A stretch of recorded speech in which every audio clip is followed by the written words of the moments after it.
Hello, viewers and listeners. Welcome back to Mind Your Business. My name is Joseph Mwenda. I'm your host. On this second episode of Mind Your Business, I'm privileged to have the Bank of Zambia Governor, Dr. Denny Kalyalya. Of course, you know, this is a program where we discuss issues that affect your social, political, and economic life. And we want to try and engage in a manner that you should be able to follow and understand the issues that we are talking about. Governor, welcome to the program. Thank you very much, Joseph. It's an honor to be part of this interview. Thank you so much.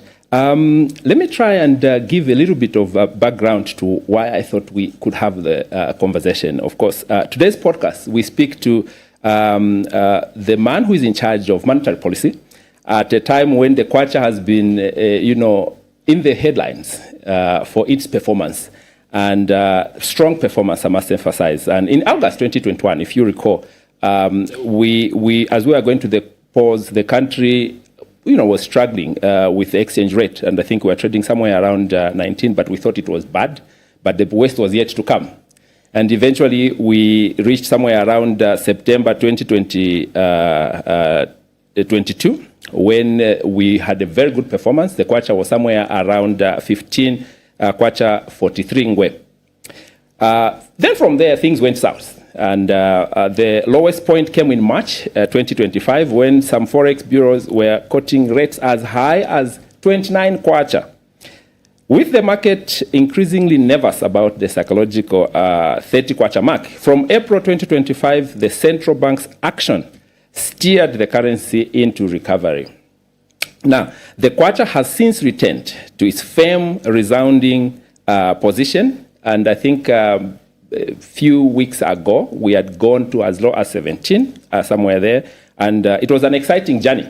Now, we need to understand what magic is happening at the central bank.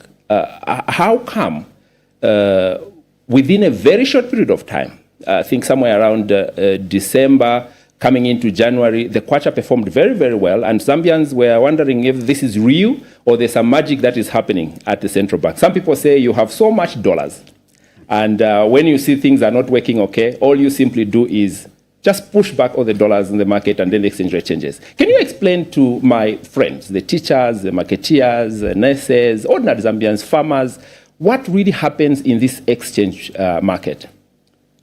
Thank you. Indeed, it's one question which we have also been receiving a lot of attention. But firstly, I think it's important to understand what is the role of the dollar, the euro, the pound, and so on.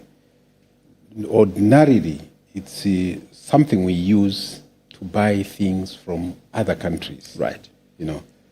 But for some reason, we have tended to assign it every bit of role that it needs to play. But underlying that is an issue of supply and demand. Okay. The dollar, the kwacha dollar exchange rate is a price. Inflation is a price, which is the overall price level change in the economy. Then interest rates are also a price, reflecting the supply and demand of money. Right. So if we start from that premise, anything which has to do with the supply and demand is bound to be affected by the mix, the balance between the two aspects. So when there is less supply and more demand, obviously we see depreciation happening. And when there is more supply of the commodity, the appreciation happens. Now, for some time, if I may go back, say 2015. Why 2015? 2015 is one of the areas in our history, economic history, which is defining that there was commodity price shock. Okay. Copper prices collapsed. Okay. Yes. So you will note, if you go back to that period, the exchange rate shot. Right. Now, during that time, we could actually see the exchange rate moving like every hour, like a dial on the meter of the car, when you are driving. But then coming down to this, what have we been doing? Right. And I also want you to talk about the copper, because Zambians sometimes may wonder, what do you mean, the copper price, and immediately there is this difference in the exchange rate. Does this mean that just the copper, because we have so many commodities in this country, Yes, just the copper is enough to... No, it is true. It's the weight of copper exports in our foreign exchange earnings. Right. Much of our foreign exchange, over 70%, comes from copper. Okay. So just like inflation, 50+% is from food. So when that dominant commodity changes in price, it's bound to affect what you are facing. Right. But the exchange rate, quite apart from the other variables, is also sensitive. Right. To sentiments. As in what I say? What you say, if you are in a position which you influence. Right. Markets react. Because they're not looking just at the current position, but what could you follow? I see. You see, so it gets affected by that. And that's why for us as central bankers, we don't project or forecast the exchange rate, because it can be a self-fulfilling process. I would imagine. So now, in our current situation, I was talking about 2015 when copper prices collapsed. Right. So were other commodities. The impact was immediate, that the exchange rate depreciated. Now, since then, we have been battling to stabilize the currency. Now, other factors which affect the currencies, the government operations. If you have a deficit which is growing and the people view it uncontrollable, you will recall that we had in 2016, we started the conversations with the IMF with a view that we'll have a program. That did not go well. In 2017, we broke off those discussions, and soon thereafter, what emerged was that our debt position was flagged as being unsustainable. So that added pressure to an already pressurized situation, if I may put it that way. So since then, we have had these episodes of the kwacha depreciating. Not only that, you saw that there were problems in the mining company, in the mining sector. KCM, which was a major supplier of foreign exchange, so suddenly started having problems. There were attempts to get a liquidator there, but the flows were disturbed of foreign exchange. Mopani, we also had the first one, this Glencoe leaving. So you see immediately a major source is taken out. So that affects the supply. But what do you do as central bank when such things are happening? Because obviously you don't want the currency to go wild, and you are talking about stabilizing the currency. How do you stabilize the currency? There are tools that we use. Okay, I'm interested to hear what those tools are. One is that as I speak now, colleagues are observing what is happening in the market. Is there volatility with the demand, who is coming, who is supplying? So that information is collected religiously, and from every minute, so to speak. But not only that, we have the major tool is the policy rate. The policy rate, if you look, we have been tightening monetary policy, except when we had the COVID. We had paused because the situation was so uncertain. So we had to give a breather to the markets.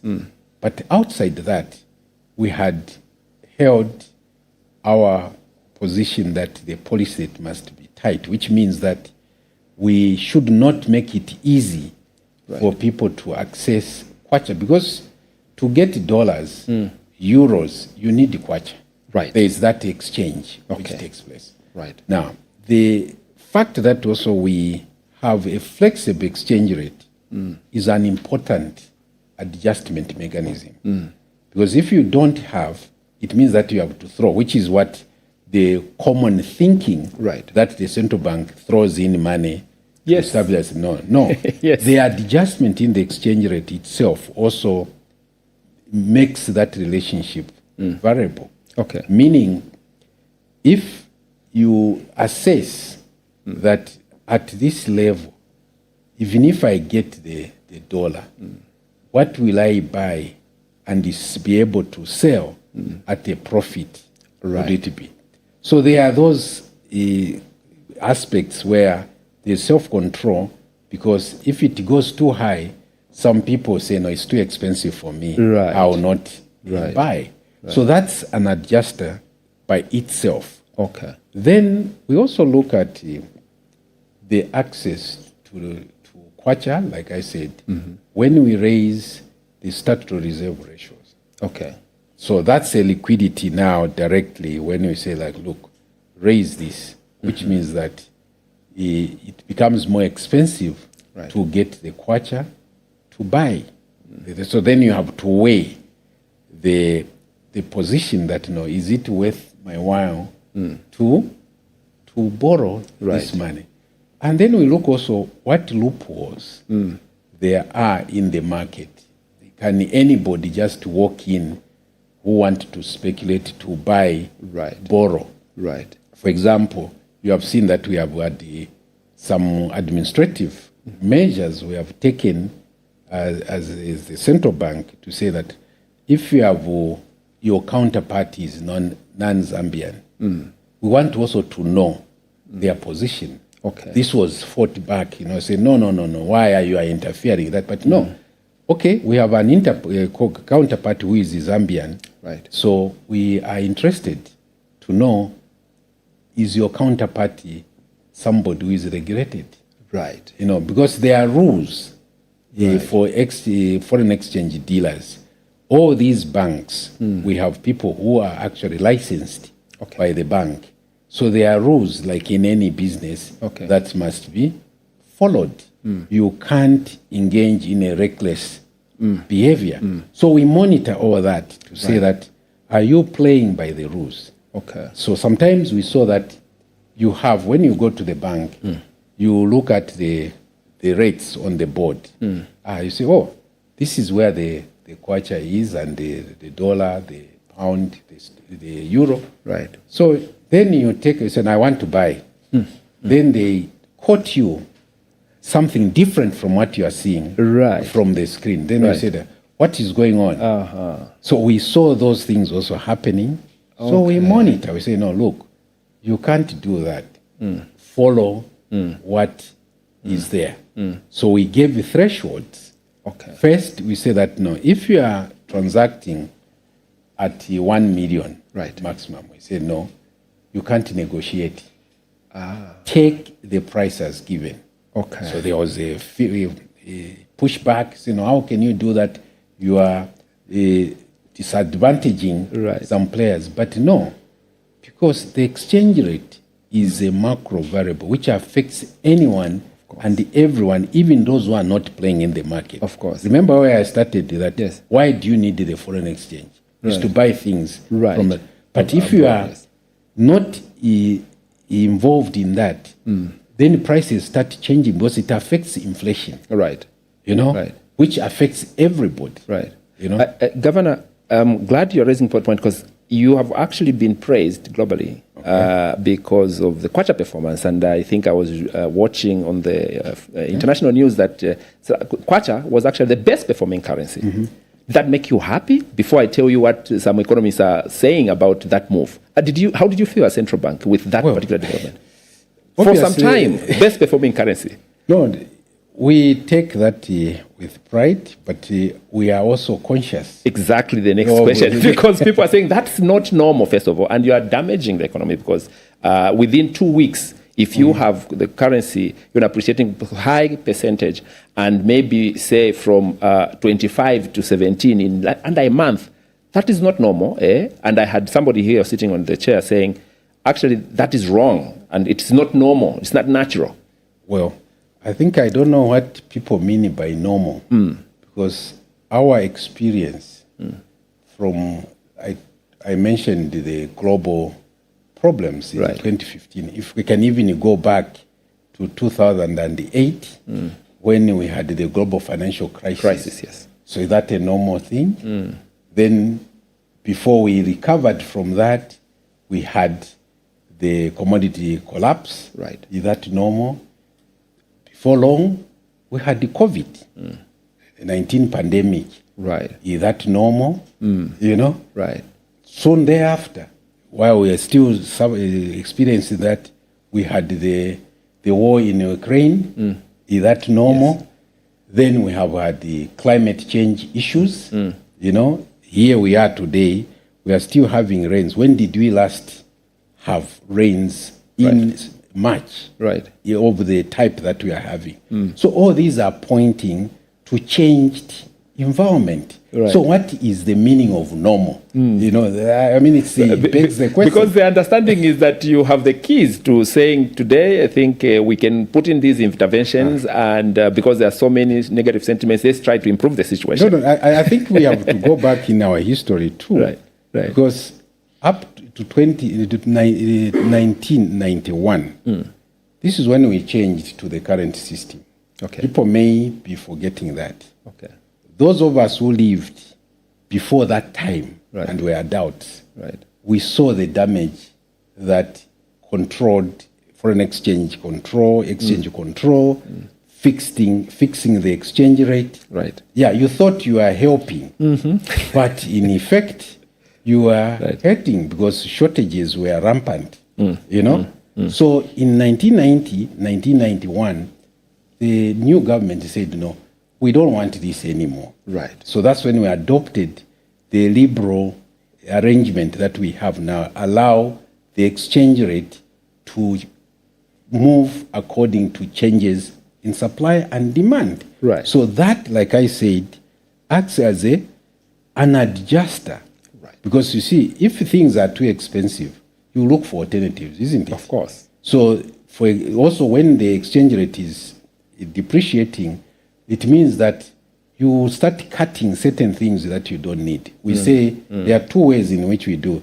Either expenditure reducing or expenditure switching. You look for alternatives. So that's the role the movement in the exchange rate plays.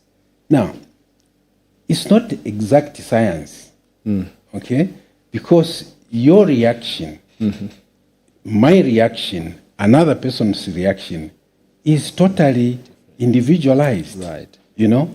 So people, when they see a movement, they say, what is going on there? But before I build on that point, just to point out that in financial markets, difference of views is what we want. Okay. Yes, we don't want people who think and act along. Exactly. You know, because that's herd behavior. I see. You see, that's herd behavior. It comes from the sheep behavior. You see, the sheep, when one in the herd closes, every other one follows. And even if it is going into a dangerous area. So this is why that word comes about, is the herd behavior. Okay. So we need people with different views. You bet that, no, this thing, it won't be like that. That's what gives stability. I see. But if now people see when the exchange rate is depreciating, so someone who was sitting on one say, no, I want to buy, you bring forward your decision to buy. Right. So when you do that, it means you are adding more pressure. It's like acceleration. Right. You know, so when you accelerate, the momentum will take you to somewhere else. Equally, when you are saying the exchange rate is appreciating, what happens is that, no. Before it appreciates any further, I must sell my foreign exchange earning. So that exaggerates the movement. So that's why people have to understand that it's not an exact science. When there is pressure, like we have had, there's a bait one way. Right. There are people who think, it will never recover. Right. Right. So when they see a recovery, then it kind of sends a shock. Right. So when that happens, people act in a certain way. That's what you say, speculative behavior. People begin now to say, let me now go and push in all my money. Yeah. Underlying that, there could be speculative, but other times it's normal human reaction. Right. If you are told something is going to run out, I'm sure you are going to ask your officer that, can you wait? I want to go and get something. Right. So by so doing, we actually hasten the process of change that we have seen. Right. So that's why you see these swings. But we try to manage them by looking at volatility. Okay. So there are triggers that we see that, we do this. But remember too, some of the actions we take, they are not immediate in terms of their impact. Okay. It takes time. Right. Take the case of like a lorry, a truck, right, and a car. Right. So when you brake, you are applying the same force. The other one will stop immediately. Right. The other one may stop later. Right. So there are all these mechanisms which are going on. Right. And certain momentum, once it builds, it takes time to wear out. So you hear us say that, for example, inflation is coming down because of lagged effects of the exchange rate appreciation or exchange rate depreciation. Right. So there are so many things which are moving. Right. So to expect that the moment it does that, you're correcting. No, sometimes we look at the thing. Where is it going? Right. Is it temporary? Is it of a longer term nature? To determine that, you have to look at the factors which are driving that. So if those factors is just a noise, right, it will pass away. Right. So you don't need to react. Right. But if the driver is something which, if not corrected, could continue, then you have to take measures. Right. So some immediate, some they delay. take a long time. Governor, talking about noise, there is somebody, a critic, sitting out there and thinking everything you're just from saying is not true. The real issue here is elections. You are seeing elections in August, and you want to make the government look good, and you started switching some things just so that the kwacha can look like we are at 14 hours. No. You see, one of the things why people must distinguish. Right. The central bank is a national institution. Right. We are established by statute. The Bank of Zambia Act, which spells out what is the mandate of the central bank. That's why in any country there's only one central bank. You will not find any more than. Of course. There's a monetary authority. In some, you find the monetary authority is both the Minister of Finance and the central bank. So ours, a mandate we have is price and financial system stability. That's our mandate. Whether there's elections or no elections, because exchange rate doesn't choose which party you belong to. It's there to affect everybody. Inflation doesn't choose that because you are favoring it to work for you. It's self-defeating. Right. You see, there's one thing which we say time inconsistency. What does it mean? Why do governments create central banks? Is to remove that aspect of that you act because of a change in weather, because of a change in environment. You see, a politician will come and say, no, make a promise to you that I'll do this. But then they think, no, this is a problem. So you switch, you pivot. Right. That's not our role as a central bank. We'll say this tomorrow, the day after tomorrow, after elections we'll say the same thing. Thing. Because we are driven by data, by information. Right. Our decisions are not made out of thin air. Right. We look at information, we collect a lot of information, including from yourselves. Right. From the Right. citizen there, they tell us this, some will point it out, no, there's this thing happening, take a closer look at this. So there's constant interrogation of information out there. Right. So it's that information which we use to guide our decisions. Right. Because you can audit our decisions, you know. So that aspect of say that, no, we are doing because of politics, far from the truth. Excellent. Governor, this might sound a bit informal, but are you say, even you as Bank of Zambia Governor, you don't know what the exchange rate will be next week? Because we can make a deal. No one will know. I can open a bureau and then quietly you can be telling me, Mwenda, you know, the exchange rate by next week will be looking like this. So this is what we do.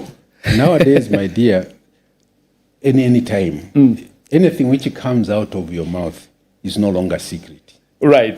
That's the bottom line. Exactly. So that's why I see integrity demands that whether you are seen or not seen, Right. you must behave properly. With integrity. Do you as governor know how the exchange rate is going to be a week from now, a couple of days from now? No, is it possible? It's not helpful for me to think that way. What we look at, what are the things playing out? Because those are the ones which we deal with. Okay. Not the exchange rate itself. You see, what gives rise to the exchange rate moving in a certain way? Right. If the supply is low, then you need to address how are we going to increase supply. Right. If there are bad sentiments about the country, how do we correct that? Then it becomes like public relations, it becomes like economic diplomacy. That's what you said. And address the underlying, because that is just reflecting the underlying. Right. So we don't target the exchange rate, because if you do, you always miss it. Right. You know, Right. because it's to change when those changes. So look at us, what efforts do we make? Because behind all these things, there's work going on. It's like a duck. Eh? Right. When the duck is sitting on in a pond, Looks like it's not moving. It's not moving, but it's paddling hard not to drown. Right. So the same way for us is price stability. At every time we have to look at the factors which are driving that. Right. So how do we affect that? Because our role is to influence. Right. So if we can influence them in a correct way, that's what will happen. Governor, I wanted you to also address the ban on dollarization. And you actually issued a policy that no more transactions in dollars. What was the major driver to that decision? Okay. Here we are as a central bank. We are created, one of the things, we issue currency. Right. Yeah. So now, just picture this. You have issued a currency, and no one wants it. Why should that be the case? Now, again, I go back to where we started. Why do you need foreign currency? It's to buy foreign goods. Right. If you can't find what you want in the domestic market, then you go out and import. Okay. That's what you needed. Right. Now, we understand in times of volatility, people want a store of value. If maybe I go to what is the functions of money, you know, one key aspect is the medium of exchange. Right. That's what you use to buy your drink, whatever you want to buy. The other one is store of value. Okay. The other one is unit of account, you see. Right. When you want to say this, you want to know what is value is that. Okay. So you assign a value in either kwacha or another currency. Right. Those are the three main functions of money. Now, medium of exchange, we understand, the store of value is you want to retain the value of the commodity. So we have no quarrel with that. Right. Because people now, that's like hedging Okay. You want to protect yourself because this thing is there. But now, when you go now to even use it for transactions, then what is the role of the central bank of the domestic country? Okay. Because you see, the currency you are demanding they are using is issued by another authority. Right. You know, that authority then determines what goes on in your Jurisdiction, your exactly. institution, your country. Right. That's what we need to guard against. You want me to, the central bank, that is, you want it to maintain price stability. But at the same time, you are introducing these other miscellaneous behavior, which defeats that whole purpose. Right. You know? So we said, no, look. And also maybe we had made a mistake to call it de-dollarization at the first. What we wanted to say that the use of the kwacha for domestic transactions. Okay. We looked at this from different angles. Okay. Others, including, say, the IMF and things, they thought, no, this is the exchange control. Right. We said no. What rule? Show us in the articles of agreement of the IMF where we have. Right. Doesn't work. Colleagues from the balance of payments, because there's a unit which deals with the balance of payments. Right. They came and looked at it. What are you really trying to do here? Yes. We are saying, look, I'm taking this water here. This water is bottled here, produced here. Right. Maybe for the plastic, which it could have been, by and large, this thing is local. Zambian. So why should you be paying? Why should the data be involved? Yeah, why should it be? You go for a haircut, local here. Why should you be paying in foreign currency? You know? Right. It doesn't make sense. You buy groundnuts on the street. You want people to charge you in dollars. It had gone just too far. It went too far. Yeah, it went too far. Right. And in so doing, it also affects the effectiveness of monetary policy. Okay. You know, it affects effectiveness of monetary policy. And it also contributes to these fluctuations. Okay. We are talking in the exchange rate because you have pent up demand for dollars. You see, for example, if you are charged in dollars, someone say, okay, this is you want to pay kwacha. Okay, yes, you can pay because you can't refuse. Right. It's a legal tender. Right. You know, but they say, no, okay, they will quote you an exchange rate. But you say, no, but this is too much. He says, well, that's what I'm charging. You know? So he said, no, okay, I'm coming back. You go now shopping, you know, for exchange rate which is favorable to you. Right. In that case, you are adding demand for dollars for something which is domestic. Which should have been transacted in kwacha in the first place. So we heard also there are cries of people that this is not. Some don't even know what exchange rate is. Of course. But they are following, dollar. This is why this is it. It had just become. I was buying chicken and the lady said, need dollar, Masa. Yes. So how can you do that? So other countries already did that now. People say, no, but you are different.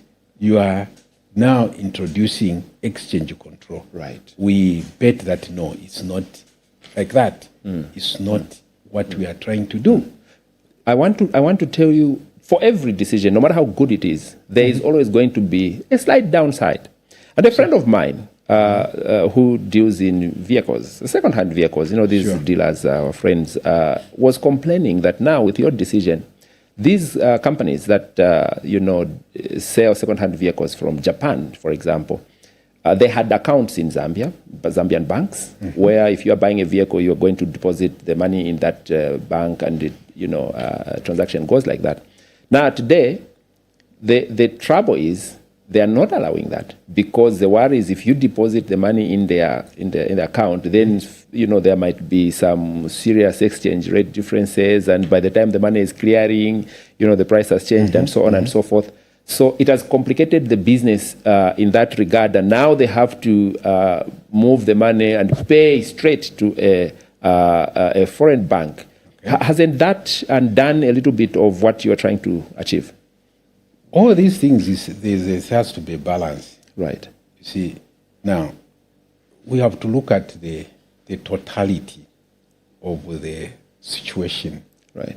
We are looking at the country. Not exchange rate it comes from foreign exchange, but it cuts across sectors. Right. You know, so yes, some may be affected, but overall, what is the situation? Right. I think that's what we need to balance up. You know? Okay. Yes, any adjustment, there will be winners and losers. Right. But you have to look at, are we better off as a society than we were before? That's what should do in the end determine, because we are dealing at macro things. Right. So Right. these very people who are doing these small, they affect the majority through their very small operation, right? Right. So we can't cater for every eventuality, but what we aim for is a balance. Right. Do we get? And also, I'm sure you raised a number of questions on the exchange rate. If the exchange rate is stable, appreciates when it was overly depreciated, doesn't that bring benefits to a wider majority? Right. For example, now you see with the rate having moved the way it did, it's huge savings to the governments in terms of debt service. Right. So that money now is available to do social protection, to do other development activities. So yes, if I was to look at one particular or in isolation of this, you may say, "Oh, it's bad," but cast your eyes wide, right. and see what is happening overall. I think what we aim for is for the majority of the people to benefit. Right. You know.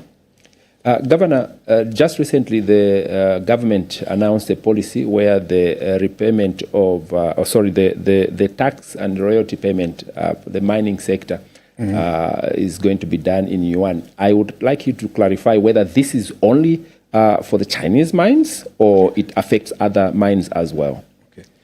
Thank you for raising that, because I think there is a lot of speculation also there what is going on. But I would draw the audience's attention back to 2016. Okay.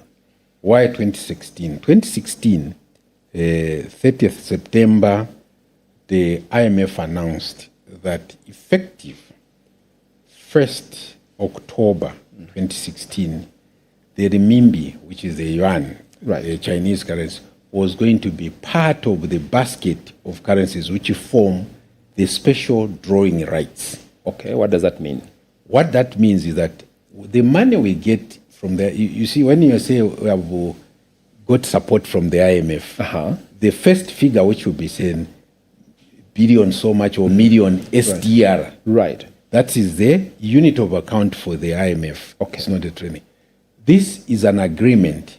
All the 189, I think there are now 190 members of the IMF who agreed that this is the unit of account we are going to use. Okay. If you go to ADB also, they have a unit of account which is made up of different currencies. Okay.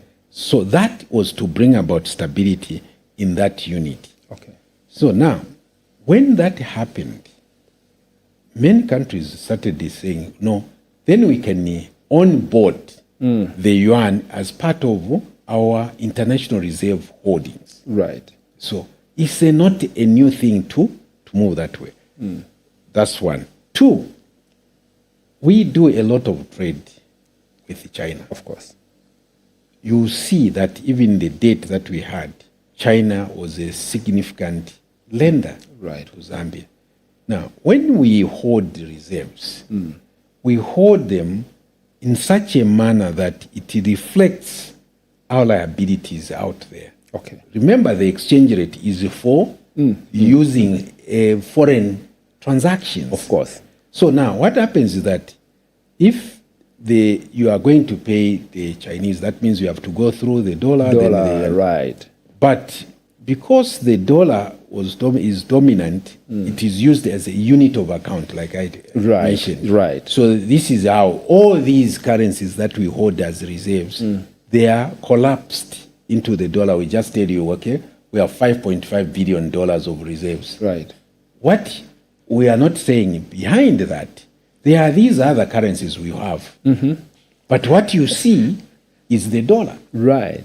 But that we hold yuan is not strange for reasons I've explained to you. That 2016, the yuan became part of the basket of currencies. It became one of the five. We have the US dollar, the euro, the yen, and the pound as being the currencies which form the SDR.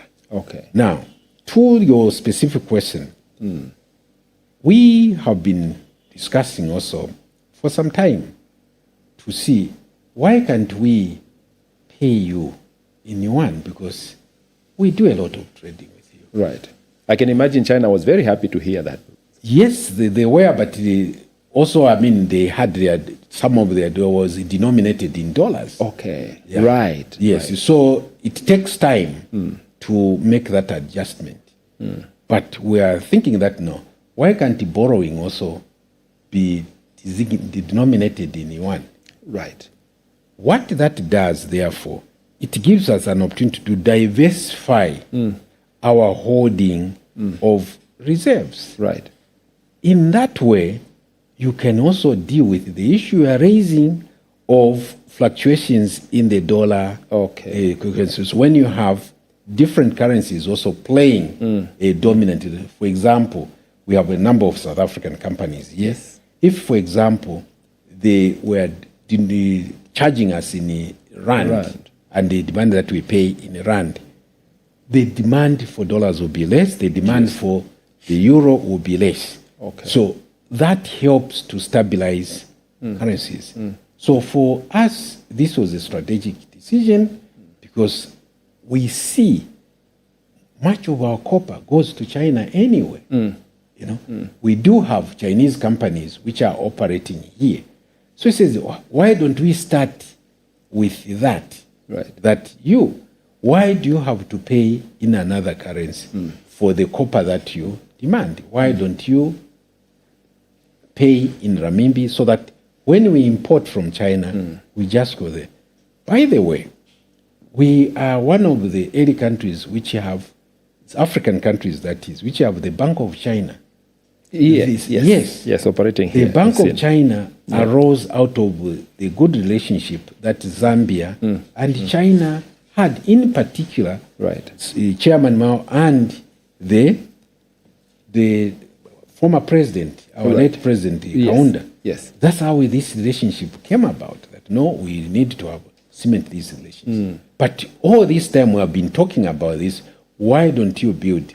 I'm sure if you see the Bank of China is growing now. Right. You see, when they started, they were only dealing with the Chinese companies. Right. But we said, no, you can't be a bank and just restrict yourself to that.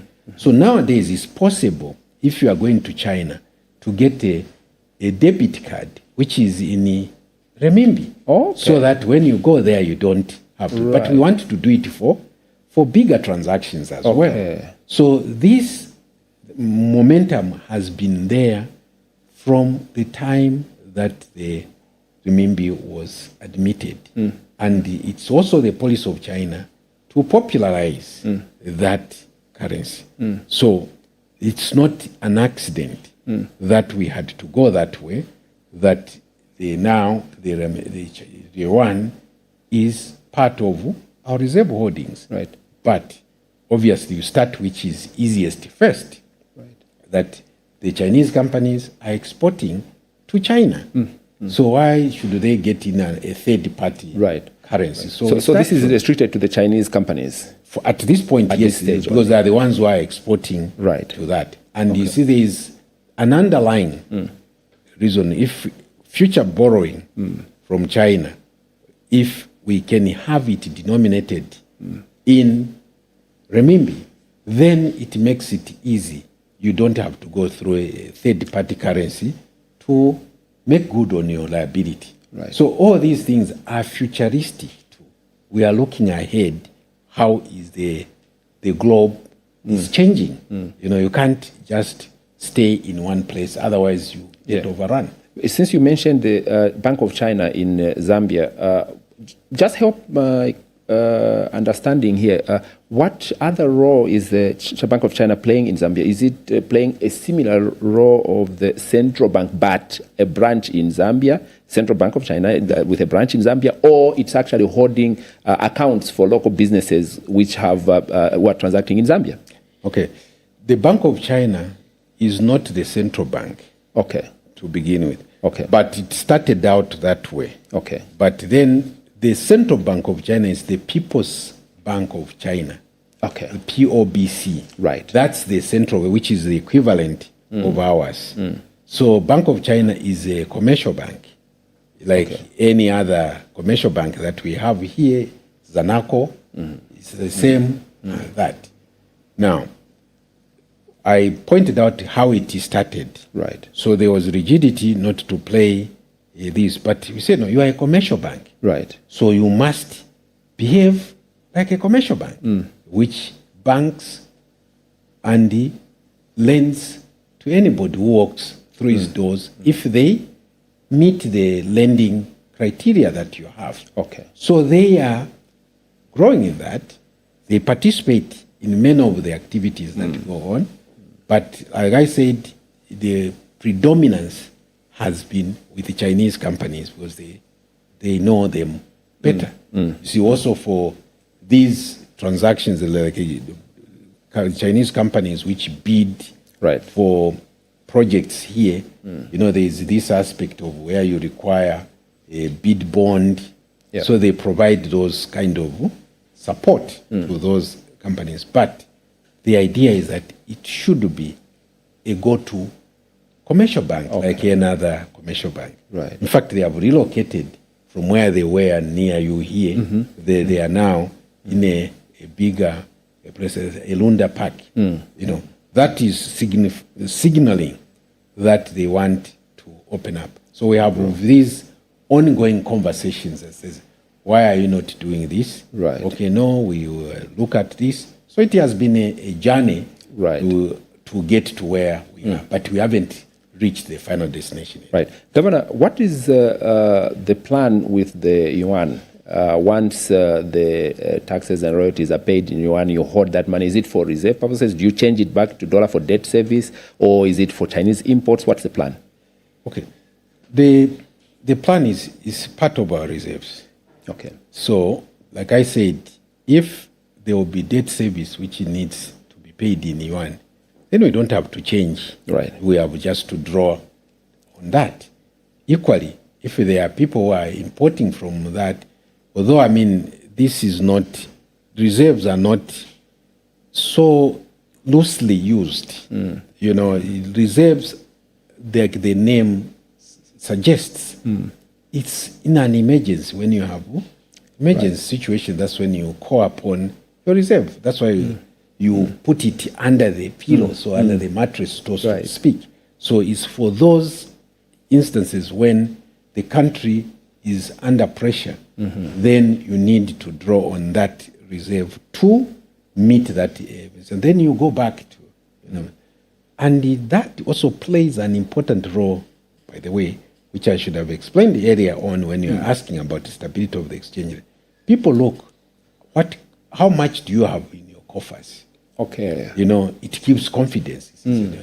I'm sure it's like you, if you are a farmer, you have a barn out there. You know, you move with pride. Confidence. Yeah, so that, no.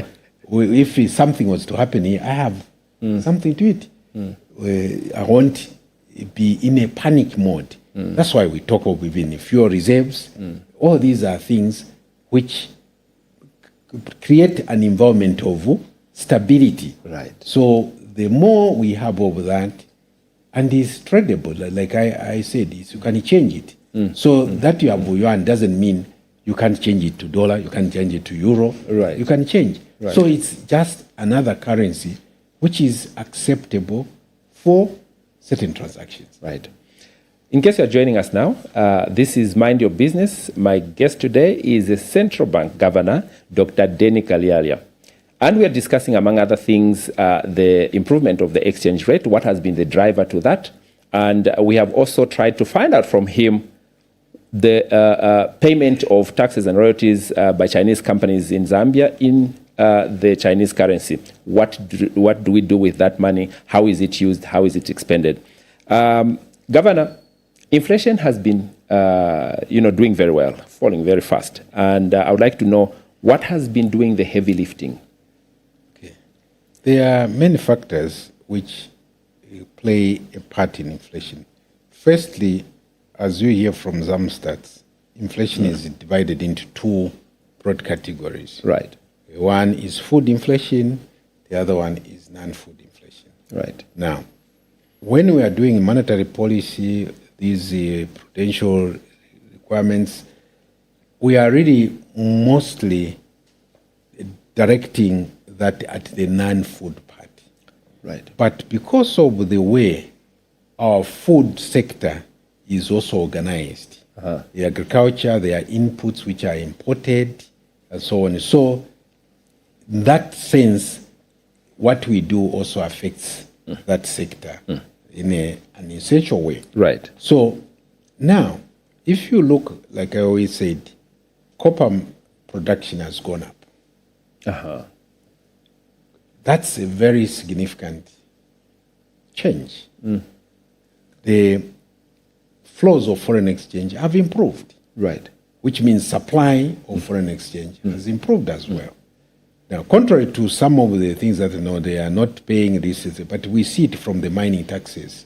Right. In fact, if you look December, January, we had the very significant flows of foreign exchange during this period, which is why it's kind of a new phenomenon. Right. Because like I said, in 2015, since then, we have had the problems in the last quarter, going into the first quarter of the new year. Right. We have that challenge that the demand, because one, industries go on a break, people buy to stock the end of year, festivity, all that demand goes up. But this time, we saw that production and export of copper had increased. Not only that, the price of copper. In the past, way before 2015, there was a very close correlation that you could draw. When copper prices went up, the exchange rate picked up. But along the way, because of some of the crises, the challenges I've alluded to, that relationship started to weaken. Right. But recently, we see that that relationship is becoming strong again.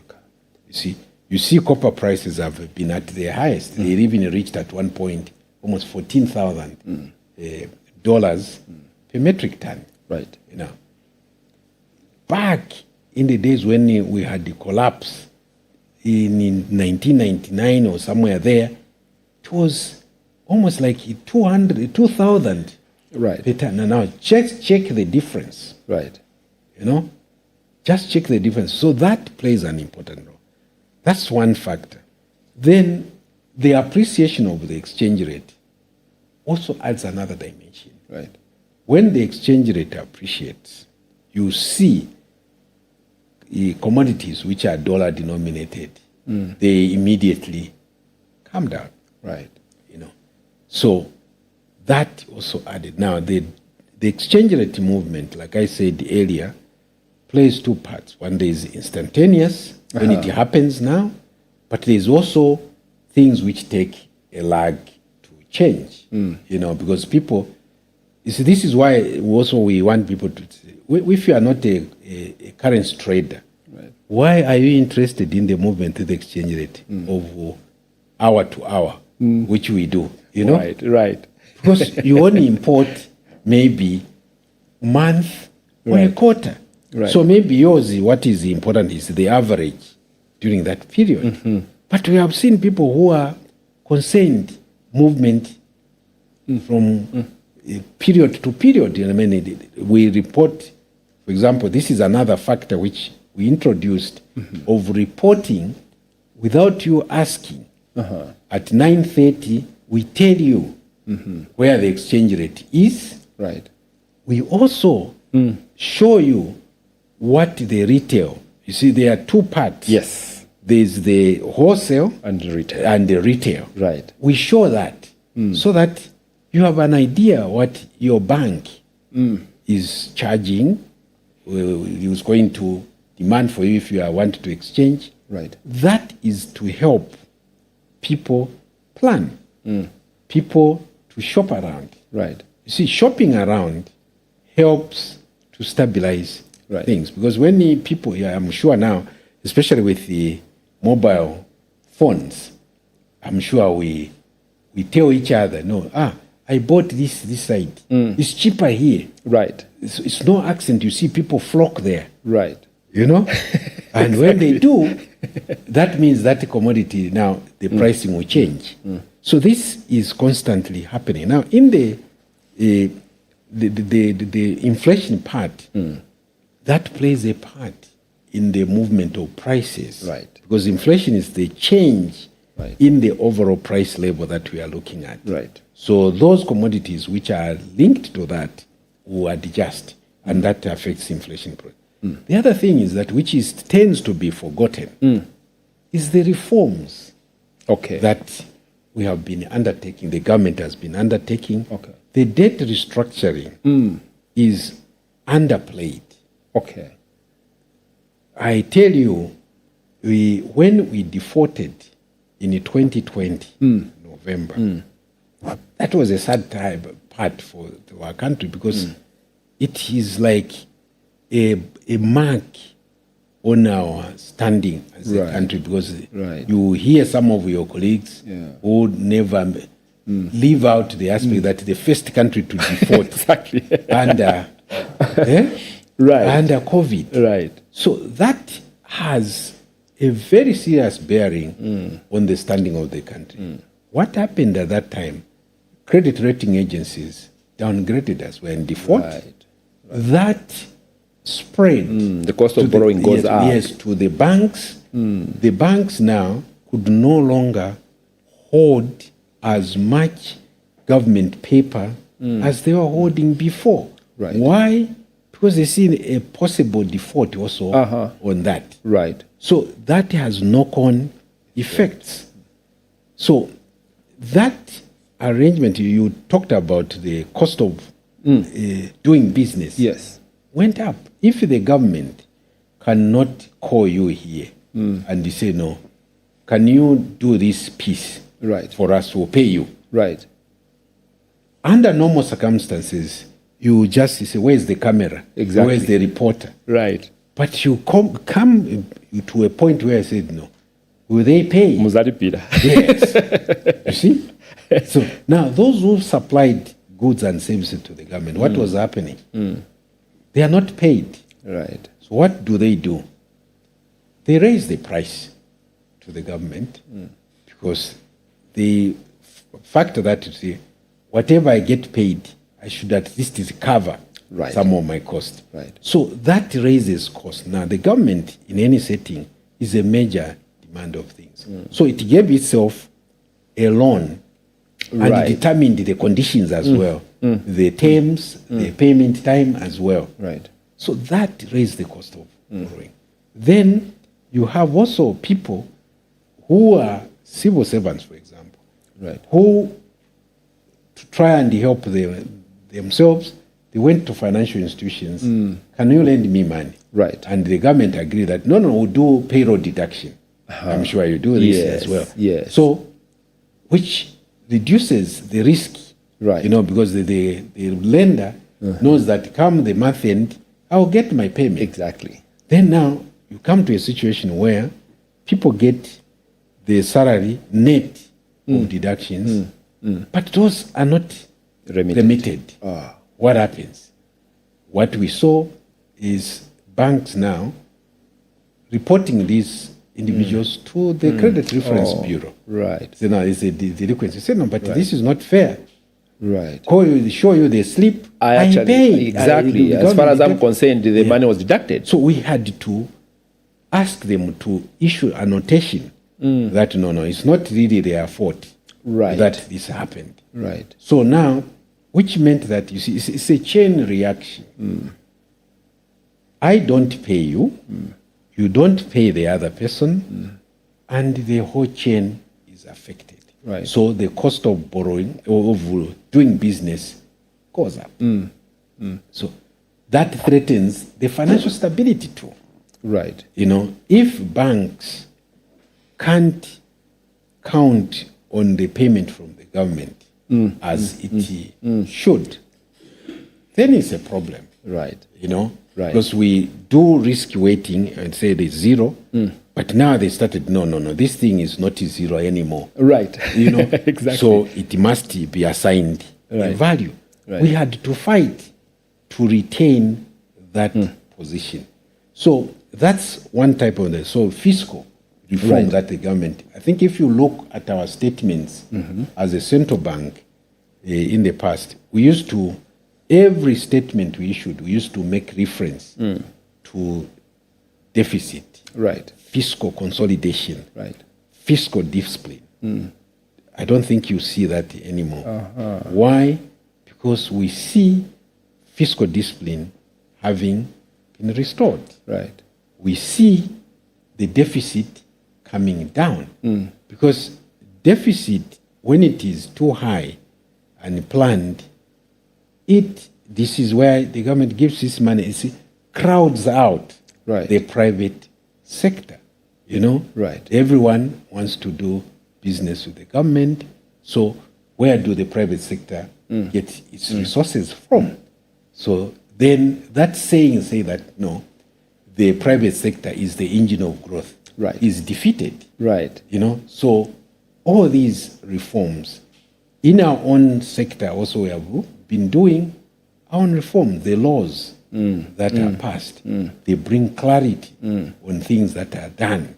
You know. So all these, when you put them together, we don't do things in isolation. Right. Is a whole set of combinations, because there is no one tool which is a magic bullet capable of doing the lifting. No. Right. You do this, it will affect this. Sometimes in the direction you didn't anticipate. So you have to use another tool to manage that. So in a combination, they deliver the thing. Even you asked the issue of the using of kwacha for domestic currencies. Right. That is also part of that reform process. Right. So it's a whole range of reforms that now they are bearing fruit. And don't forget too, we ran for 38 and a half months a program of reform under the extended credit facility. Right. That extended credit facility was anchored on the 8th National Development Plan. Right. So what we are doing is to actualize what were our intentions, but with the support of the IMF and the other multilateral institutions like the World Bank Group, So all that, you see, the scorecard, if you, the terminology that you may be more familiar with, was good. We did 6 reviews. If you add the first time when we accessed that, that's 7 ways of reviewing. And we are meeting, save for reserves in the last 2 reviews, but it's for understandable reasons. And we got waivers for that. So when the outsiders see that this is happening, sentiments also change. Right. The mining sector, the reform that happened there, we see production going on, more investments are going on. I'm sure you cover many things. You see all these things happening in Northwestern Province and all that. Then we have the Lobito corridor now talking about. We have the Tazara corridor. Right. So the prospects going forward are bright, save for what has just happened, the Middle East crisis which is happening. Right. But then Also, we have food. 2024 was a difficult year because food became short supply, electricity short supply. But now we have had back-to-back good rains. Like I said earlier, it's still raining, which means that underground water in the reservoirs will rise, which means that hydro will be improved as well. But through that crisis, the government also made hard decisions. Solar now is a major player, adding to the grid. You know, there were incentives for people to bring. I'm sure here you are equipped for any load shedding. You don't suffer it because the government did some tweaking to say, no, you can import this equipment because we don't have it. So all these combined give bright go forward. So we had the auction of foreign exchange, not foreign exchange, government paper. The participation of non-residents was very strong. First time we see, after a long time, they came back into the market, brought more foreign exchange, which beefed our coffers for reserves. So all these point to positive things. The upgrade, we are lifted from default, which means that now we are good for business. So all these, again, I keep coming to say all these, for us, we don't pick one in isolation. Because if they didn't happen, you have some kind of a leakage from the system. Governor, let's bring it down a little bit. What we try to do on this program also is to try and simplify some things so that the larger population can also follow along in what we are talking about. These quarterly briefings that you have when you're discussing the monetary policy rate, unfortunately, maybe only a quarter of the population understands and is following, but that is not the intention of the central bank. You want everybody to understand what is going on. I would like you to talk to a teacher, a nurse, a civil servant out there, or indeed an entrepreneur who has gone to the bank to borrow money, and you are hearing them say, I've been paying this loan for a long time. I keep paying the bank. What I borrowed, I've even finished. But how should people understand the monetary policy rate? I'm talking about an ordinary person. At what point should the banks come in to effect that? How soon should the banks do that? And what does it mean to the someone's borrowing? Yes. It's like, let me start with an analogy. Yes. When fuel prices, ERB, last day of the month, they announce fuel prices are reducing. So immediately with effect from, they reduce that. Right? So you go to the pump, the price reduces. But other prices don't reduce immediately. You know? Because now people have to go make calculations. You know, as a business person like you also, you come and assess what's the meaning of this. So when we drop or raise the policy rate, there are those which happen immediately. In fact, there's the commercial banks who issue statements in the media through yourselves to say that, no, following the Bank of Zambia adjustment in the monetary policy rate, interest rates of those facilities which are directly linked to that will be reduced. Now, don't forget that, you see, there are layers, of clients of banks. There are those who take prices as given, but there are those who have the muscle, they negotiate. So even when we are reporting that this is the deposit rate, yes, it's for those who are not able to negotiate. But those who are able to negotiate, they get better rates. So those take time to adjust because they sat around and discussed this. But then you recall that we had fixed interest rates at one point, even in the previous administration. which we lifted, I think it was 2016 or somewhere there. 2015, 2016, I can't remember the exact date. Yeah. Where we had fixed, when you borrow, it's a policy rate normal. Right. What does that do? What that does, it shows that now everybody's risk is weighted the same. Right. But we are not the same. Your source of income is different from my source of income, different from another person. So when the banks are lending, they take these factors into account. So now, what our aim is that, you see, that policy rate is related directly to the interbank rate. Okay. That is the rate the banks are lending to each other. Right. You know, that's right. wholesale. Right. Now, the idea is that in time, that should be the base upon which they determine other lending rates. Now, when you had the treasury bills, the bonds so way out, right. inflation so high up, then they no longer just use that to determine what they should lend at.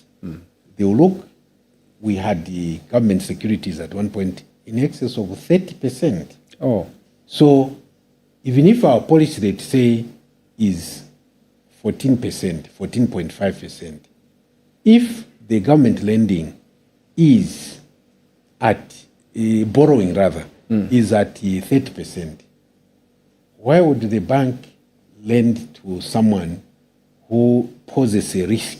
Right. And there's anything. So these are the things where we're talking, we need fiscal discipline. We need lower deficit. Right. That's where they come in. So now, what I'm saying is there's risk management which goes in this.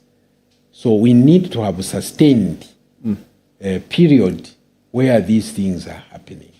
Because you see, if the change this month, this quarter, it goes down, the next quarter goes up. Right. So one will say, no, wait a minute, I'll wait and see Exactly. how it plays out. Exactly. You know? Right. Also, you see, if they were to recall, because when you have drastic change, it means they have to have money. Right. So it means they will say, no, sorry, Joseph, you have to pay your loan now. Right.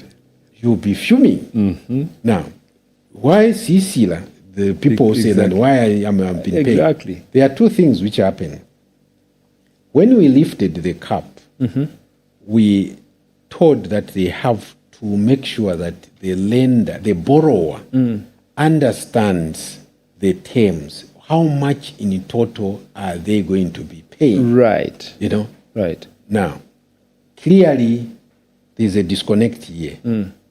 Part of it we can understand because it's not a discussion of the equals. Right. You know, some people, when they go to the bank, they are hard up. Exactly. So I just want money. So they don't even read Right. the, let alone the small print. So they say, where do I sign? Yeah. So when now they sign that, when there is a problem, that's when they realize, no, but you signed for this. They say, no, I didn't sign.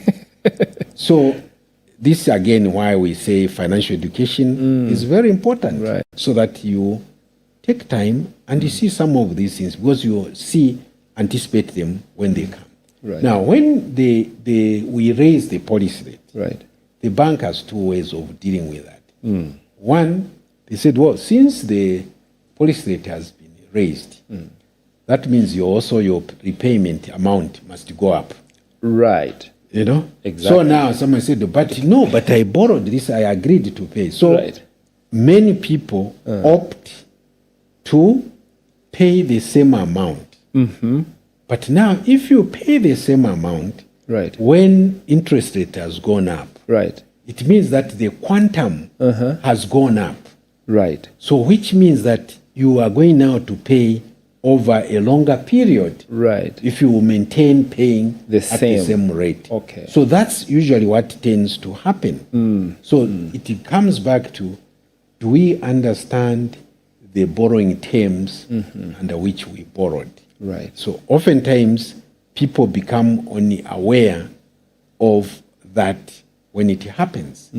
But we also have consumer protection. Right. So in the bank, we have a whole division which we have created to address these things. So, but we encourage customers, clients, the teacher there, Right. talk to your bank, before you escalate the thing. Right. Engage as much as you need. Right. And the banks are under obligation Right. by law to have a dispute resolution mechanism. And we want that compliance or complaints officer to be at a higher level, Right. so that they carry clout. So some of the things we see is a breakdown in communication. Someone is saying that, like you are saying, I'm saying one thing, but people are not. So we are talking at each other, not to each other. Right. So really, this is one of the things when we do financial literacy, we try to emphasize that there has to be that two-way, because communication is a two-way. Right. It can't be, because you are just informing. If it is, there's no longer communication as such. So the issue, we hear it, and we appreciate that people raise, and we raise it with the banks too. They also have to play a part in educating their clients that, no, when this happens, this is what you should expect. And they should reach out to their clients very cordially and regularly, or as when these happen. Right. Governor, let's now talk about doing business with your institution. Yes. We have seen the central bank advertise government bonds, and I would like to, there are a lot of entrepreneurs out there who would like to do business with the central bank in terms of buying government bonds. Yes. Just simplify to my colleagues, how does this work? How profitable is it? What is the risk? Okay. First, let me start on the risk side. Right. We removed the risk to a large extent. Okay. Why? Is that previously, what used to happen is that if you buy government paper, which is the treasury bills we have 4. Okay. We have 91 days, 180 days, Right. 182 days, 273 days, and 364. Okay. Those are treasury bills. They are money market. We call them money market. Okay. Because these are high frequency. Right. Then we have bonds. The bonds start at 2 years, 3 years, Right. 5 years, 7 years, 10, up to 15 years. Now, the treasury bills, we used to have discount. Right. This is where people used to say, no, me I'm paid my interest up front. I say, no. Because what used to happen is that the government advertises, I want to borrow 100 kwacha from you. How much are you willing to lend it to me? Right. That's the auction. Right. So he says, no, I'll give it to you at 90 kwacha. Meaning the 10 kwacha is the interest you pay on it. Right. That's discount. Right. But recently we moved to par. Okay. I want 100 kwacha. Give me 100 kwacha. So that 100 kwacha, how much do you want me to pay in interest? Okay. So that's the difference when we're saying par. Right. That I want 100 kwacha, give me 100 kwacha. Tell me how much interest I should pay on top of that. Right. So for the treasury bills, when it matures, that's what you get. If it's 180 days, when that comes, you get that. Right. For the bonds, it's not like that. There is also a coupon. Okay. The coupon is paid twice a year, every 6 months. Okay. So we fix that when after taking into account the various things, we advertise that. So the coupon for 2-year bond is so much. So when you participate in that, it means every 6 months you get a check or your account will be no longer checks. My mistake. Right. We no longer take checks. Yes. So your account will be credited. Right. But then we saw that things were not moving well for individuals because they had to go through the bank. Of course, when you go through the bank, they also have to take something. Of course. Yeah, they can't do anything for free. Yeah. So he said, no, this is disadvantaging players. This also plays, by the way, in bringing down interest rates we are talking about. Okay. Because now, instead of going through the bank, you are going this way. Right. So that is important. Okay. Now, how does it work? When we created this portal, which is an app, which in the comfort of your home, you can bid, but we ask you to open an account in a central depository. Okay. Account where all these are held. Okay. But obviously, you have to have a confirmation from the bank that the money is there. So they will charge a small fee for that. Then, when now you do that, that money, when you win the bid, again, we do it in two parts. Wait. If I want to lend money to the government, I have to go through a bidding process. It's auction. You are broke. You are asking me to bid. Just take the money, Governor. No. There's a very good reason for that. Right. Because the government also wants to get money at a fair, competitive rate. Right. Because it will hit you again, you see, because you're a taxpayer. You see? Right. Exactly. So there's nothing, there's no free lunch. Right. Yeah, so you have to make sure that the government gets at competitive. Right. So there are two systems. There's the auction and there's the non-auction. Okay. You see, the non-auction, you take the price which is struck in the auction. Right. You are a price taker, simply. But now, if you are going to auction, that means you have to have money beyond 1,000. I think it's 5,000 or something like that. I can't remember the exact amount. Right. 499, 4,900. But if you go beyond that, you must go into an auction. Okay. Because you are a big player now. Right. Right. So the government announces, through us, we sit with them and agree they want to raise 100 billion kwacha, for example, or 10 billion kwacha. Right. Okay? So we are advertised. The government wants to borrow this amount. Who wants to lend to government? Right. So that's when now you go and say, okay, I'm willing to lend. How much? I have 10,000 kwacha. Right. Right. So, okay, how much do you need for that? You put your price. So we collect all this. Right. See, so on the auction day, we sit. Now it's all done by machine. We have 10 billion. Then we rank all those bids until to the point where the 10 billion is exhausted. Okay. You see. So then now, the price at which that is struck, where is exhausted, becomes the interest rate which everybody pays. So then we allocate. Right. So when we allocate, it will go to your account. It will be in your name, but it's electronic. Right. Now, that is not changeable unless you decide you want to change, to sell to somebody. Okay. Now, obviously, this money sits in their bank, for example. Not for example, it sits in the bank. You have an account there. Right. Because when the banks come to bid, they will also show we are bidding for on behalf of somebody. Right. So there's a name. We see the names there. If there's a problem with that bank, it's protected. Okay. See, that's the removal one the risk yes. we talked about. But obviously, if inflation is going to go up, the value, because it's a fixed income. Right. See? So that's why we fight inflation. So you must have an interest for inflation to come down. Right. Because you are sitting here minding your own business, which is your program name. Right. But but you are losing money. Right. If inflation is high.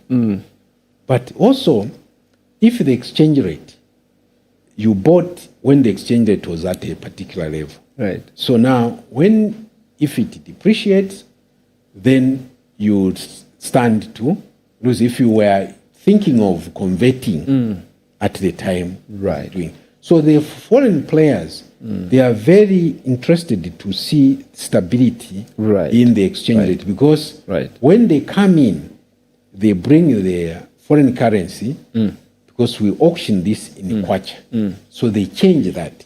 So at the time when they get the coupon, they may want to cash in. So they are very concerned about the exchange rate, how it has moved. You know?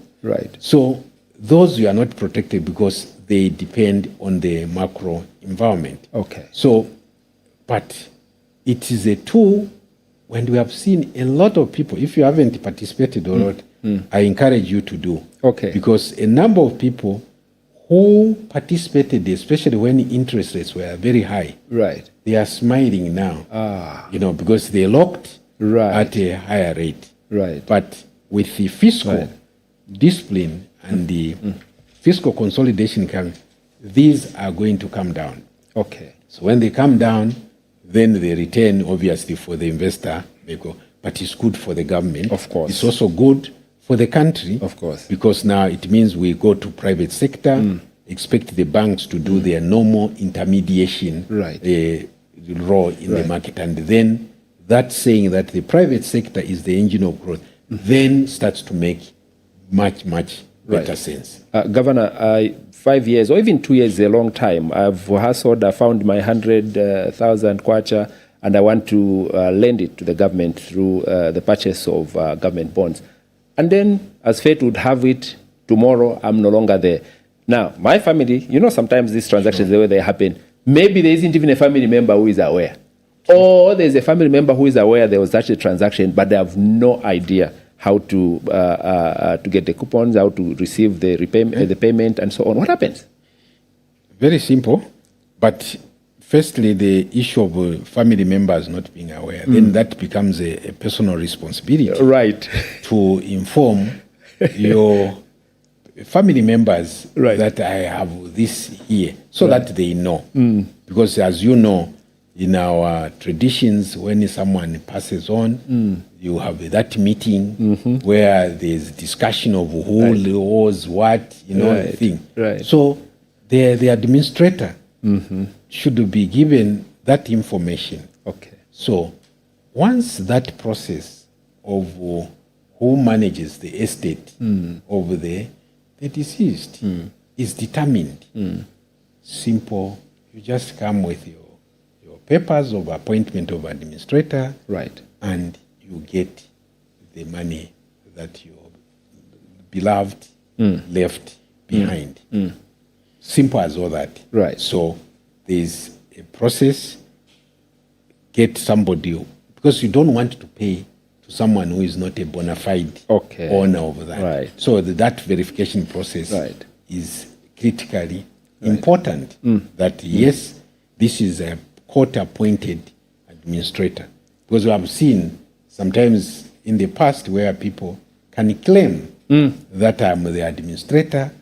Maybe there's forgery also in these days. So that's where now verification has to be made, you know, to say that yes, we are paying to the right. Because if we pay to the wrong person, and then the right person eventually comes, we are liable. So the point is that it's straightforward. Once the deceased is no longer there, the successor has access to that. To this money. Yes. Governor, there's also talk on the street that the major players on government bonds are sometimes some of these former government officials who have, you know, embezzled public funds, or it's not clean money, and they're using the central bank to launder the money and just push it to you. How do you ensure as central bank that the money that is, you know, coming through is legitimate money? First, this is why there's a filtering process. That's going through the banks.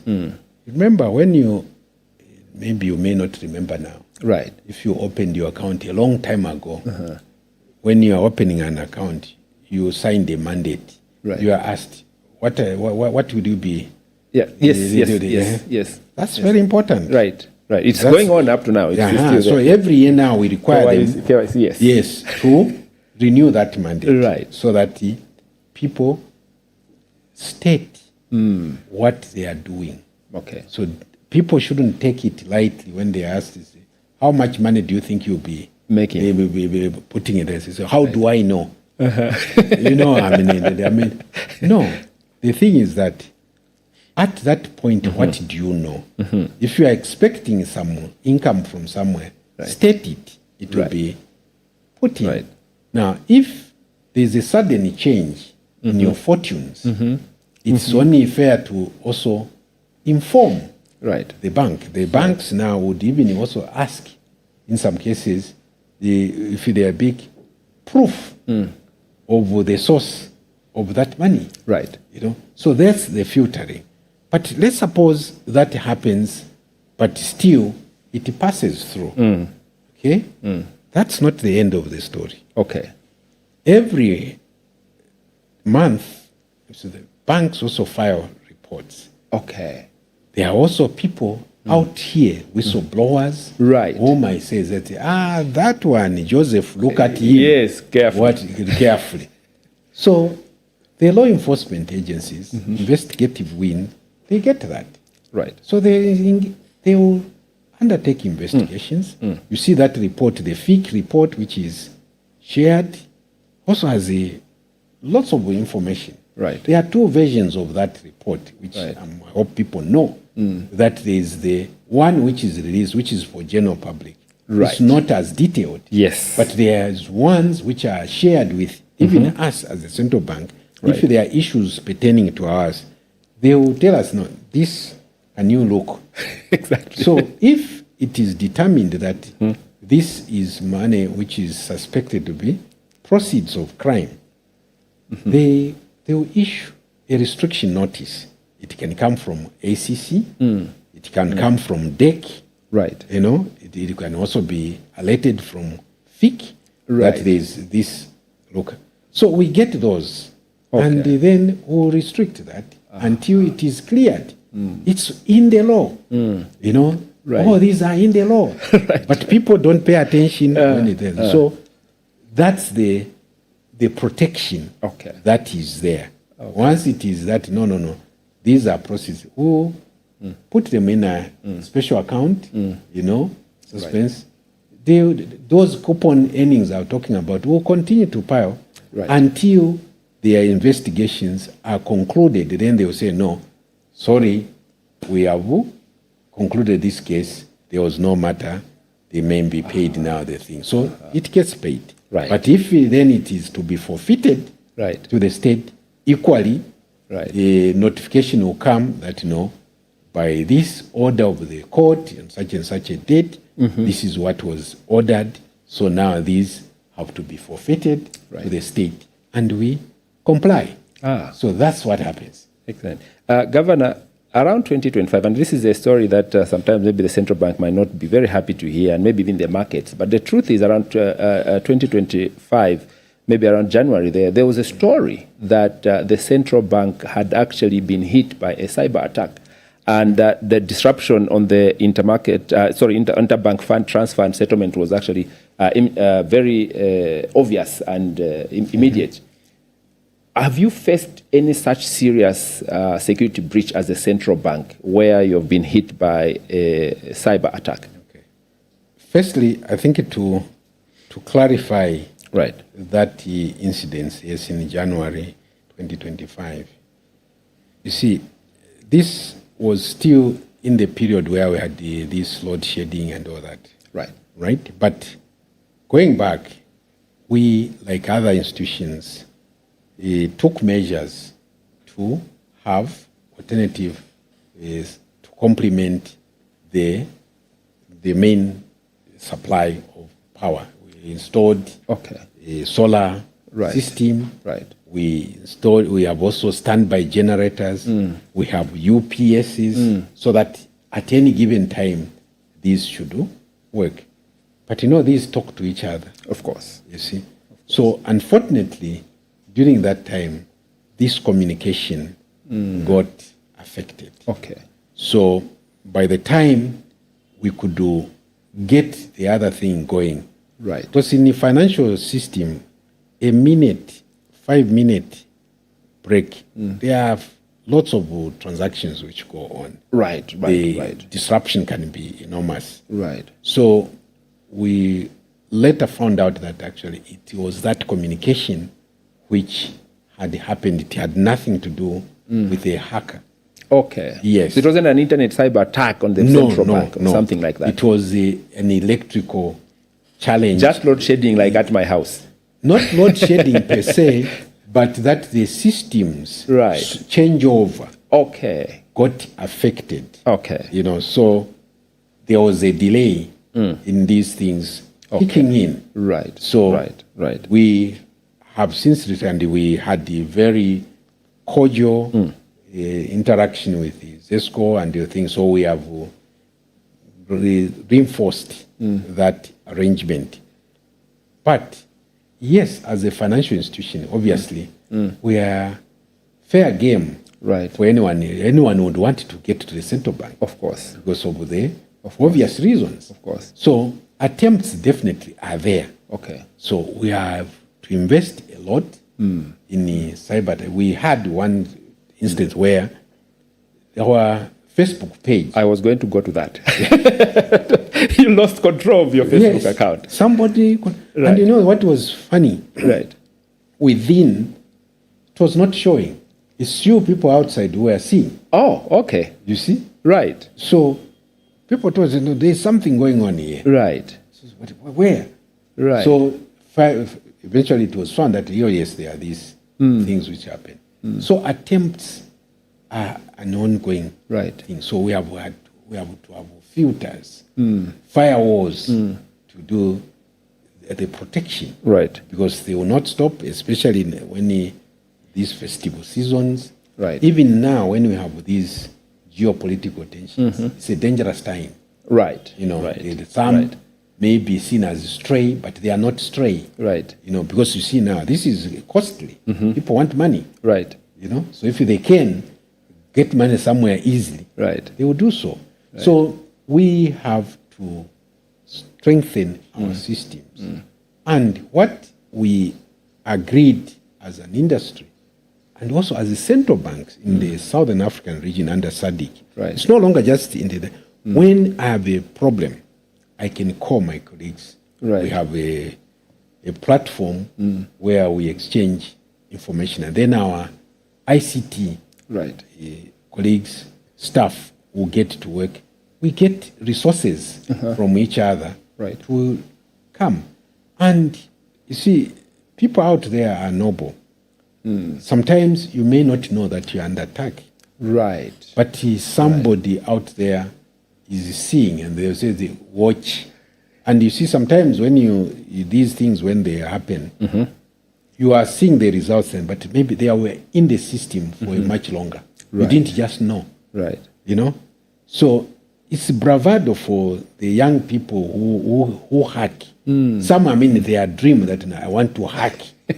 They invest all that. So we are not an exception to that. Right. So what it means that we have to constantly upgrade our systems. We have a lot of learning materials for people to learn what to do. You know, there's phishing, which happens. Right. You know, some of these which appear too good to be true. Yes. They are too good to be true for sure. Right. So, but the temptation is you have won. Here you are just minding your own business. Yes. Someone says you have won this. What have you done to deserve that? Right. So the temptation is to click that. Right. You know, we see it also happening on the mobile. Someone will say, we are from the network provider. How is your service? How are we doing? Right. It looks like a harmless conversation, thing, yes. But then someone says, no, I've sent you money so to reward you for a thing.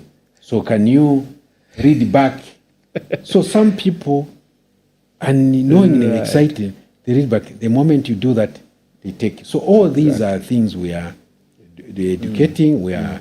In fact, as I was coming here, there was a meeting on what it is financial sector cyber teams, which we are forming to do that, so that because this is serious, because it affects also our financial inclusion drive. Okay. Yes, because if people get nervous that they are no longer safe, they can't then transition to this mobile banking, the cashless thing. They say, no, me, I don't trust this. Exactly. So they make our work harder in that respect. But it's a society thing. And what we have also seen is not just an ICT issue. Okay.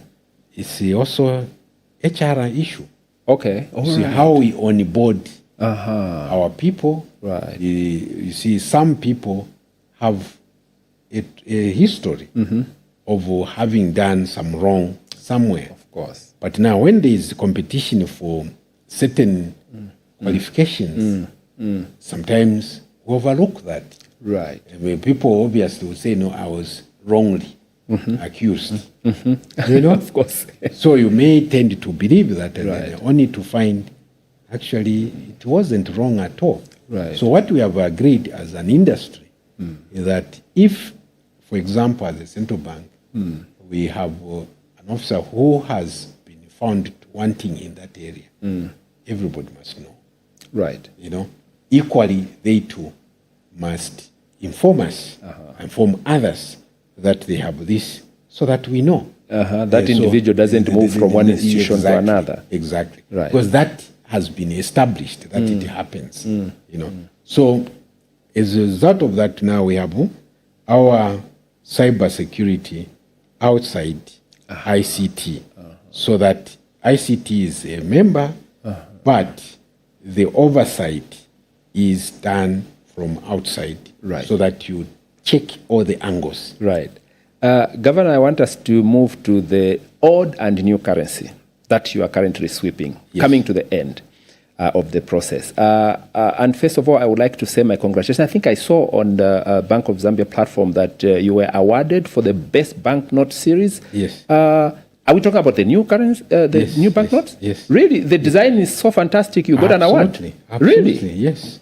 Us and Namibia, I think my colleague here is here. Oh, is it? Yes. I'm surprised because some of the notes, they are not too different from the notes that we've had that we've seen before, and maybe you are too detailed when you are looking at the notes, the features and so on and so forth that Zambians may not understand. What is so unique about this note that got you this award? The notes, I think the ones which were done by G&D, I think they are 50 and not the 50 and the 20 and 10. Right. You know these are new. It's because the 20, 10 and kwacha, that's the first series of notes. Before we had the 2 kwacha, 5 kwacha, but now we went into the coins rebounded. But the thing is that those notes are packed with features. Okay. You see, we even developed an app for one who wants to have more information about the notes. Okay. Yes.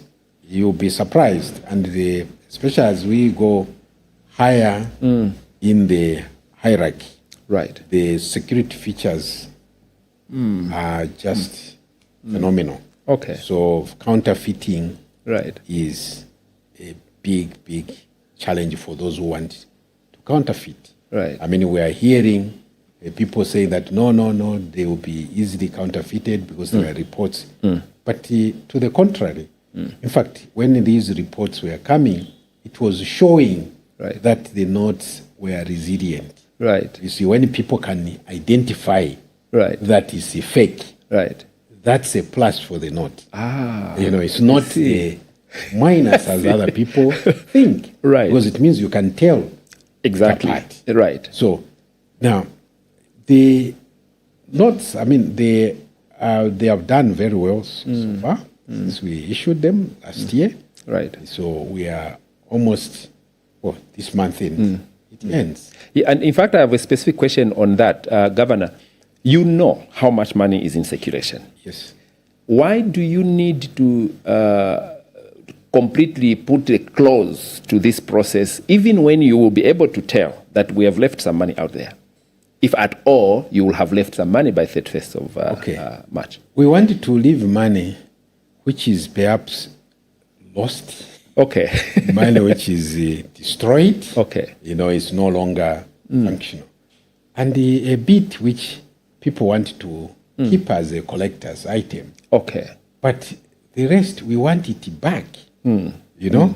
Why? Because we issued it. It's like if you have a dollar, when it wears out, right, it has to be sent back to the one who created and give you a new one. Right. So the thing is that there can be some mischief, because right now we are in a heightened mode where people are looking out for this. Right. But if we don't do that, some mischievous people may still want to do some mischief.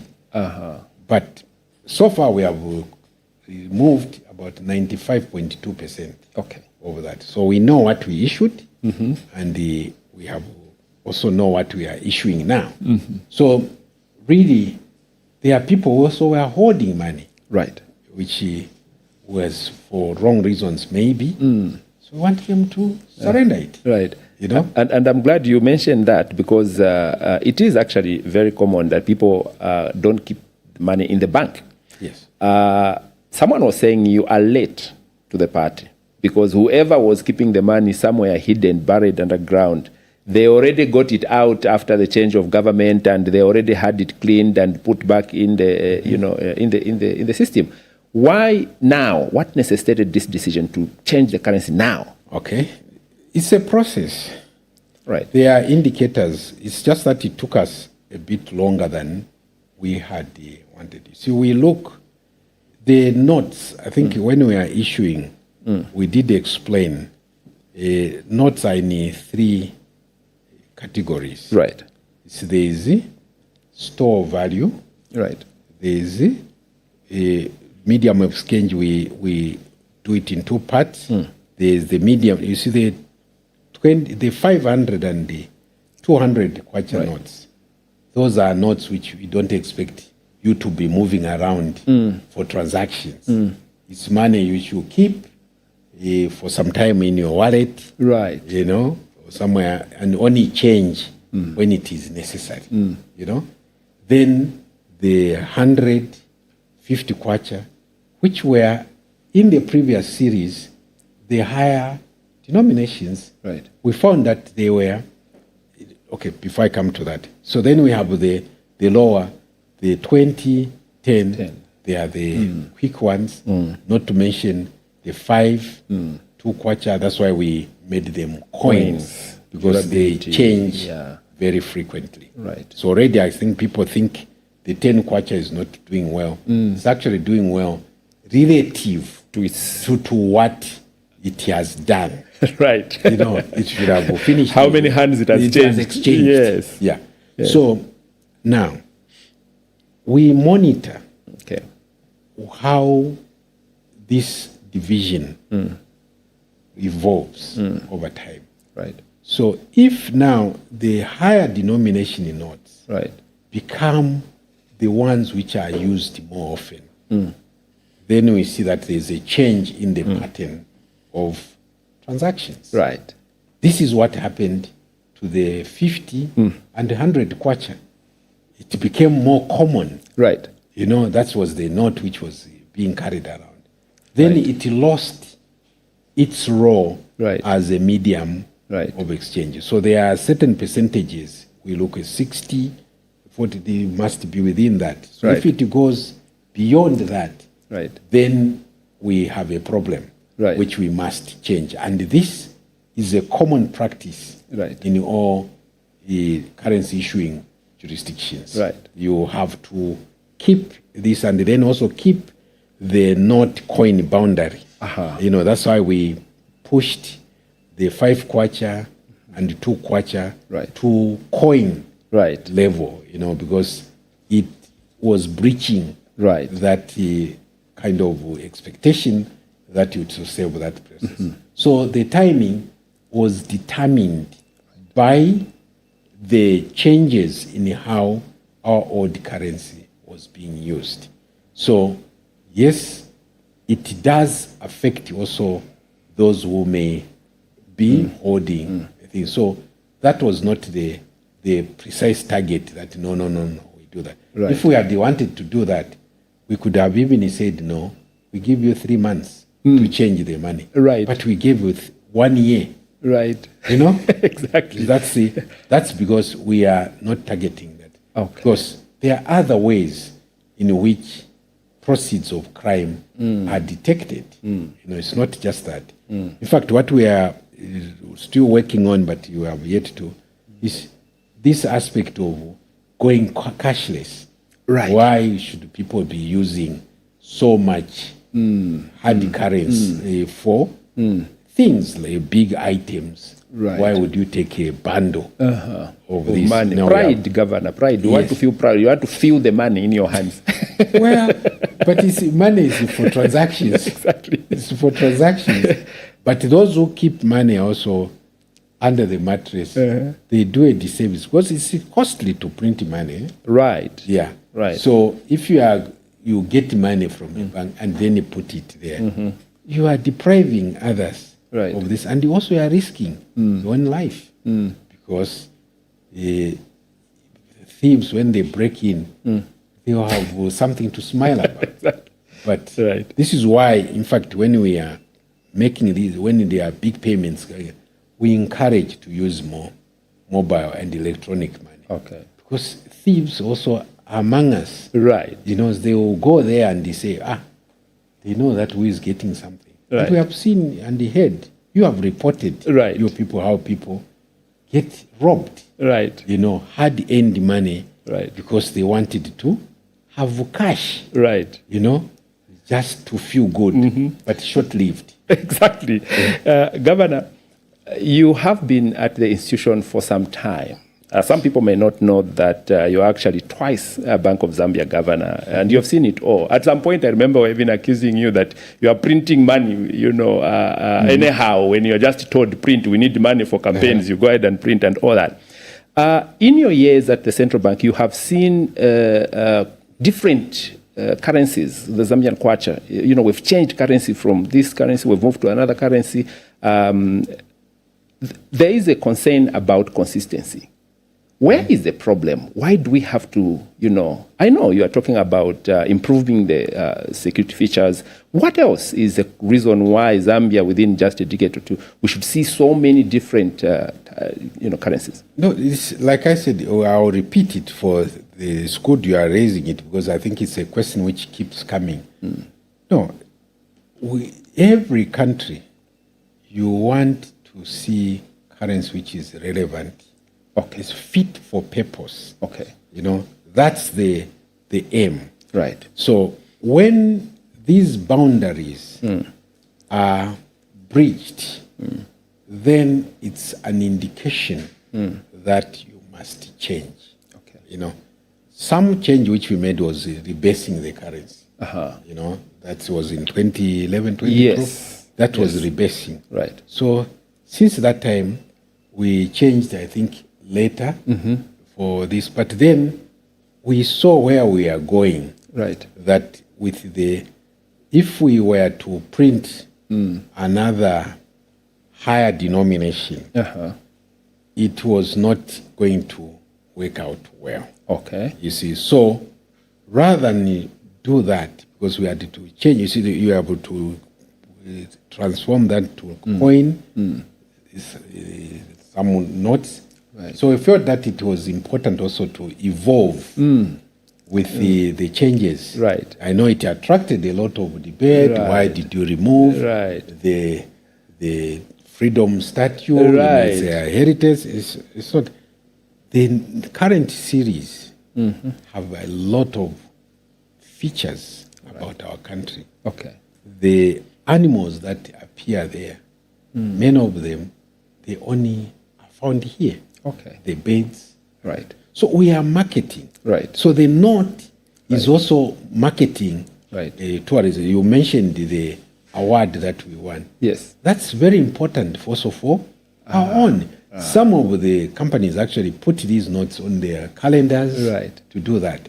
So the note itself, if you listened to the Minister of Tourism when we are launching, it is doing marketing. Right. So the time was ripe to make that change. Right. Because the parameters that we follow, whether to change or not change, had been met.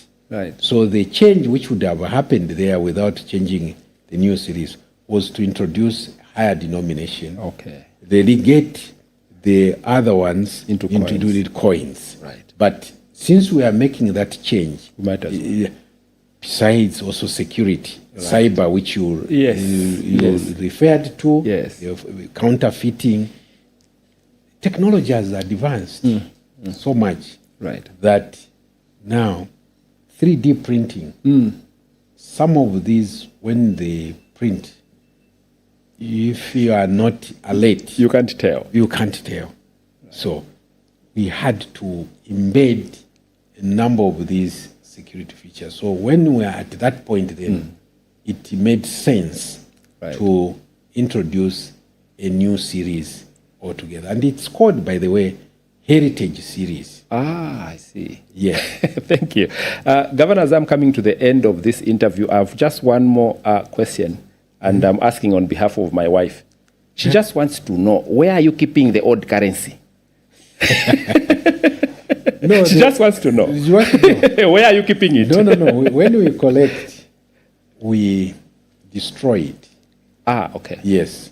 So we have machines there which sort this, especially even when we are collecting the notes. In fact, if you come to our sorting place, it's a factory. Ah, okay. Colleagues wear masks all the time. Right. So when we get these, because they will compete for space in our votes. Right. So we don't want that. So we shred them. So shredding, sometimes we used to go and use an incinerator. Hospital incinerator. Or we convert them into briquettes. Oh, I see. Yes. Yeah, so we destroy it. I can imagine the security at that facility. With the remaining days when you make the announcement, you are holding and you have to destroy. Yes, it has to be audited. And the moment they come, they are perforated. Ah, I see. Yes, but the big machines we have, they do that on our behalf. Okay. But there are still some which we, even now, we have to sort the ones which are disused, too soiled. We destroy it. So they are perforated, which means that come 1st April, if you are carrying that old currency to it becomes an offense. Yes. I see. Governor, thank you so much for joining me on Mind Your Business. It's been a pleasure. Thank you. Thank you so much for having me and also for the opportunity to share. I hope your listeners, viewers, got something out of this conversation. Right. It was a real pleasure. Right. Always time is not enough. Right. There are so many things. Of course. But I hope we covered the key issues. Thank you so much. Of course. Thank you, Governor. Well, this brings us to the end of the second episode of Mind Your Business. I've been your host. My name is Joseph Mwenda. Until next time, goodbye.